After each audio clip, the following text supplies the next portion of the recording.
বন্ধুগণ, কোরআন কারীমের ভিতরে আমার আল্লাহ রাব্বুল আলামিন ইয়া আইয়ুহাল্লাযীনা আমানু, ঈমানদারদেরকে 89 বার ডাক দিয়েছে। 89 বার আল্লাহ রাব্বুল আলামিন কোরআনুল কারীমে ঈমানদারকে ডাক দিয়েছেন, আর সমগ্র মানব জাতিকে ডাক দিয়েছেন মাত্র কয়েকটা বার, 8 থেকে 10 বার। পড়েন না সুবহানাল্লাহ। আমরা কি ঈমানদার হতে চাই? তাহলে আল্লাহর ডাকে সাড়া দেওয়ার দরকার আছে কি নাই?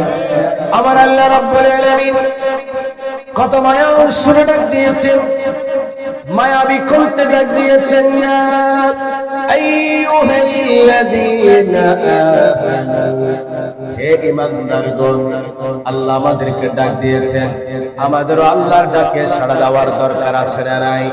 আমরা বলি লাব্বাইক, সবাই বলেন লাব্বাইক, আল্লাহুম্মা লাব্বাইক লা শারীকা লাকা লাব্বাইক ইন্নাল হামদা ওয়ান নি'মাতা লাকা ওয়াল মুলক লা শারীকা লাকা লাব্বাইক।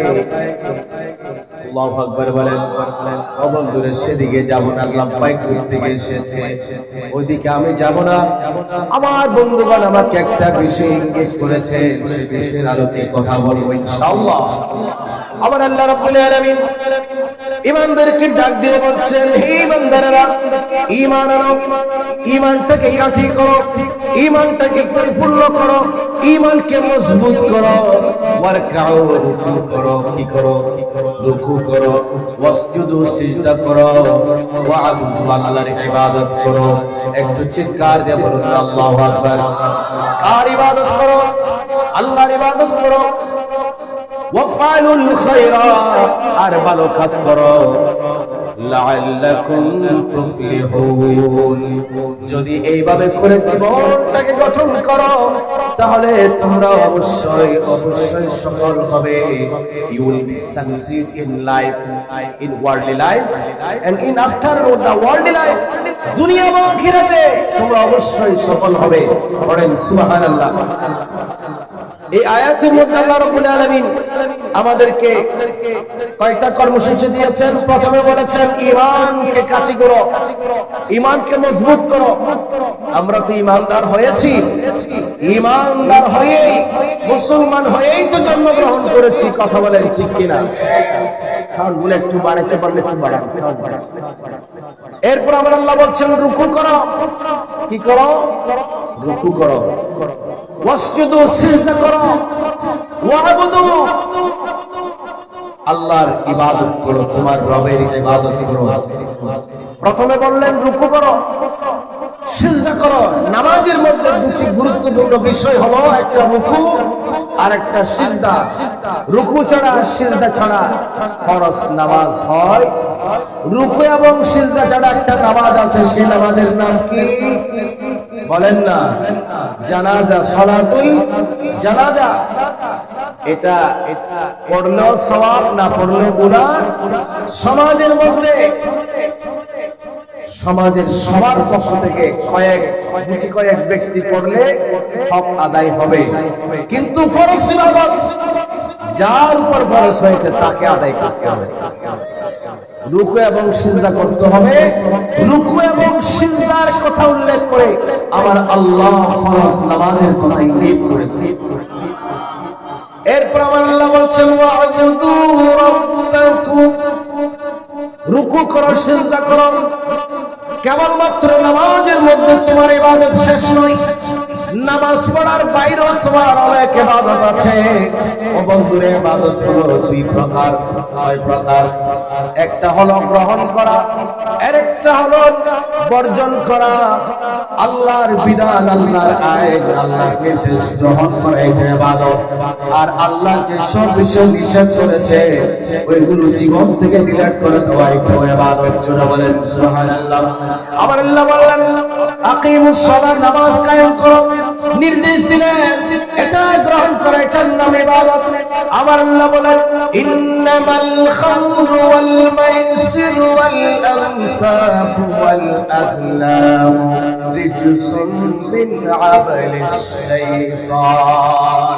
আমার আল্লাহ রাব্বুল আলামিন বলেন মদ খাওয়া, গাঁজা খাওয়া, ইয়াবা খাওয়া, জুয়া খেলা, মানুষের ভাগ্য গণনা করা, মুরগির লড়াই দিয়ে ভাগ্য পরীক্ষা করা, গরুর লড়াই দিয়ে ভাগ্য পরীক্ষা করা, বিড়ালের লড়াইয়ের মাধ্যমে ভাগ্য পরীক্ষা করা। জাইয়ামে জাহেলিয়া যুগে তারা ঘোড়ার প্রতিযোগিতা দিয়ে, ঘোড়ার লড়াই দিয়ে ভাগ্য পরীক্ষা করত।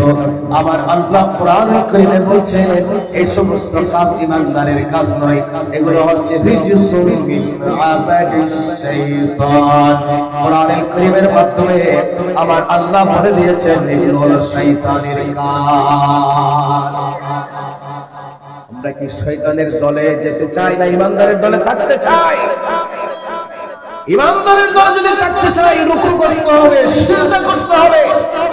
আল্লাহ যা গ্রহণ করতে বলেছেন, যা নির্দেশ দিয়েছেন সেগুলো মেনে নিতে হবে, আর যা বর্জন করার কথা বলেছেন সেগুলো বর্জন করতে হবে। আমার আল্লাহ রাব্বুল আলামিন বলেন ওয়ালা তাকরাবুজ জিনা। ও বান্দারা আমার, তুমি জানার ধারে কাছেও যাবে না, শুধুমাত্র জানা একটা বলে আল্লাহ কান্ত হন নাই। আমার আল্লাহ বলে দিয়েছেন যত ধরনের গুনাহের কাজ আছে সমস্ত কাজগুলোকে তুমি বর্জন করে, এটা তোমার জন্য ইবাদত। পড়েন সুবহানাল্লাহ। এই জন্য হযরত আলী রাদিয়াল্লাহু তাআলা বলেছেন নেক আমল করার চাইতে, ভালো কাজ করার চাইতে বড় ইবাদত হচ্ছে গুনাহ থেকে বেঁচে থাকা। আপনি নেক আমল করতে পারলেন না, আল্লাহর দয়া হলে জান্নাতে পাঠিয়ে দিতে পারেন, আর যদি নাফরমানি করেন তাহলে শাস্তি ওয়াজিব হয়ে যাবে। আপনি পারেন নাই, আল্লাহর দয়া হলে আচ্ছা যাও পাঠিয়ে দিতে পারেন। আর যদি গুনাহ করেন তখন প্রশ্ন দুইটা, নেক আমলও করো নাই, ভালো কাজও করো নাই, আবার খারাপ কাজে লিপ্ত ছিলেন, অপরাধ কয়টা? দুইটা। এজন্য আলী রাদিয়াল্লাহু তাআলা বলেছেন নেক আমল করতে না পারলেও গুনাহ করবে না, গুনার পথে পা বাড়াবে না। কথা বলেন ঠিক কিনা? আমার আল্লাহ রাব্বুল আলামিন বলে দিলেন নামাজ পড়ো, রোজা রাখো, হজ করো, যাকাত দাও, মা বাবার খেদমত করো, বড়কে সম্মান করো, ছোটকে স্নেহ করো, এইগুলো সব ইবাদত। নয় নয়, আমার নবী বললেন ইমানদারের সকালে ঘুম থেকে উঠে পায়খানা প্রস্রাব করা সেটা ইবাদত। এমনকি ঘুমানো পর্যন্ত যা যা করবে সবকিছু ইবাদতের মধ্যে গণ্য হয়ে যাবে। বুখারী শরীফের হাদিস, আমার নবী বলেছেন কালিমাতুত তাইয়্যিবাতুস সাদাকা। তুমি মুসলমান ভাইয়ের সাথে ভালো কথা বলেছো, প্রতিবেশীর সাথে ভালো আচরণ করেছো, বন্ধুর সাথে ভালো কথা বলেছো, ন্যায়সঙ্গত কথা বলেছো, সৎ কথা বলেছো, সত্য বলেছো। নবী বলেন তোমার পকেটে টাকা নাই, সদকা করার পয়সা নাই, তুমি যদি এই জবান দিয়ে ছোট্ট ছোট্ট আমল করতে পারো, ভালো কথা বলতে পারো, মানুষকে ভালো পরামর্শ দিতে পারো, তাহলে এটা তোমার জন্য সাদাকার সওয়াব হয়ে যাবে। আল্লাহু আকবার। ইয়া রাসূলুল্লাহ, ইয়া গাউসুল আজম দস্তি জিন্দাবাদ, জিন্দাবাদ, জিন্দাবাদ, জিন্দাবাদ, জিন্দাবাদ।